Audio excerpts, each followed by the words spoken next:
बाबा ने कहा वह मेरी प्रेमिका से मिलवा देंगे, बस मैं इसी झांसे में आ गया, ये कहना है शमशान में भयानक कांड करने वाले आरोपी अमन त्यागी का। अमन त्यागी अपनी गर्लफ्रेंड को पाना चाहता था। वह प्रेमिका के परिवार वालों को वश में करना चाहता था। इसी सनक में, इस लालच में उसने ऐसे कांड को अंजाम दिया कि पूरे हापुड़ जिले में हड़कंप मच गया और पूरे उत्तर प्रदेश में चर्चा तेज हो गई।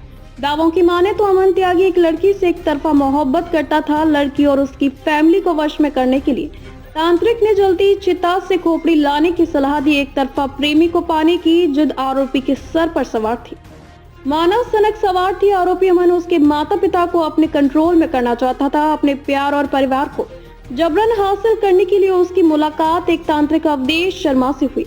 अवधेश साधु के वश में रहकर अपनी तांत्रिक क्रियाओं से जाल में लोगों को फंसाता था। तांत्रिक अवधेश शर्मा ने कहा कि अगर शमशान घाट से एक जलती हुई चिता से मानव खोपड़ी लेकर आएगा तो ऐसा अछूत वशीकरण कर देगा जिससे उसकी प्रेमिका और उसका पूरा परिवार तेरे कदमों में आ जाएगा।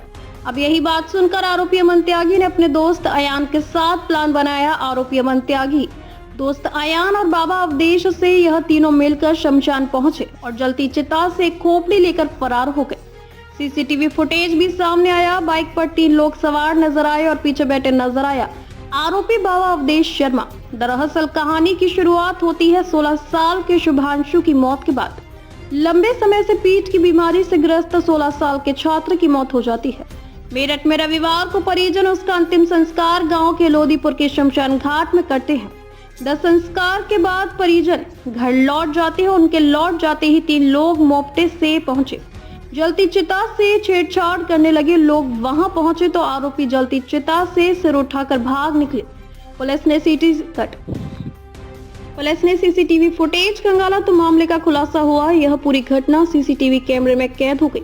इसका वीडियो सोशल मीडिया पर वायरल हुआ। इस घटना के बाद पुलिस ने आरोपी साधु के साथ दोनों आरोपियों को गिरफ्तार कर लिया। अब आरोपी के पास से 1 नहीं, 2 नहीं, 10 नहीं, 20 नहीं, बल्कि लगभग 50 से ज्यादा फोटो बरामद किए गए। जिस 16 साल के बच्चे की अस्थियां गायब किया गया था उसके भाई ने FIR मुकदमा दर्ज कराया है। FIR कॉपी में लिखा गया है कि हम अगली सुबह यानी 3 मई 2024 को शव की रात को लगभग 11 बजे दिन में देखने पहुंचे तो हमने यह देखा कि जलती हुई चिता के साथ किसी ने छेड़छाड़ की है। इसलिए हमको आशंका है कि शव की राख में से अस्थियां ले जाई गई हैं। इस मामले में हमने वहां काम करने वाले मजदूरों से पूछा तो उन्होंने बताया कि चिकी पर अज्ञात लोग थे। इनमें एक साधु के बेस में था। उन्हीं लोगों ने शव की राख के साथ छेड़छाड़ की है और मेरे भाई की अस्थियां से राख को तांत्रिक क्रिया करने के लिए ले जाए गए हैं। अभी मुकदमा दर्ज हुआ। इसके बाद पुलिस आरोपियों की तलाश में जुटी हुई है। फिर सीसीटीवी सामने आया और उन आरोपियों को दबोच लिया गया।